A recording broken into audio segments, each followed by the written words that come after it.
Imagine you're lying awake in a pitch-black room. The house is silent. You glance at your clock. It's exactly 3:17 a.m.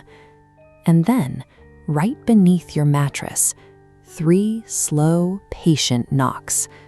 Your first instinct is to rationalize it as old pipes.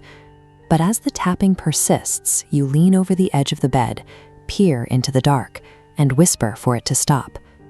The room goes dead silent for 10 full seconds. Then, from the exact spot you just whispered toward, 3 slow knocks answer you. We think of urban legends as campfire stories, but some function as traps, using a simple haunting as bait.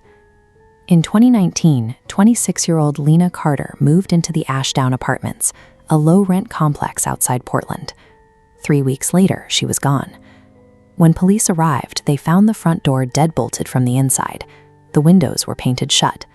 There were no signs of a struggle and no logical exit point. Lena's wallet, keys, and laptop were exactly where she left them.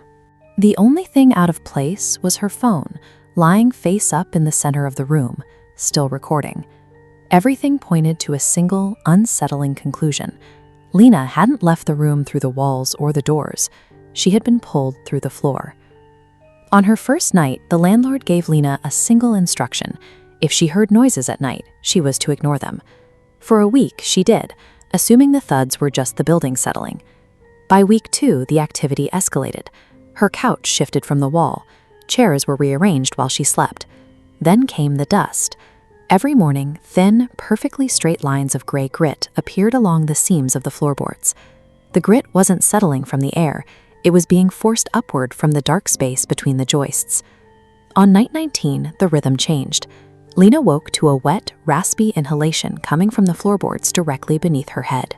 In the faint streetlight, she watched a pale, unnaturally long hand slide out from under the bed. Its fingers twitched against the wood.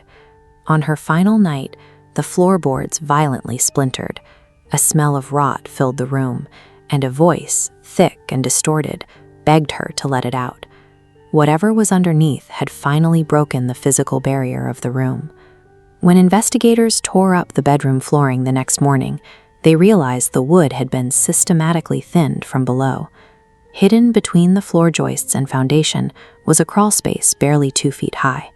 Inside that narrow gap, deep gouge marks in the dirt were mixed with dozens of scattered bone fragments, both animal and human. Carved into the structural support beams was a final warning left for whoever came next. Don't talk back. The space wasn't just a hiding spot. It was a structural trap designed to keep something, or someone, fed.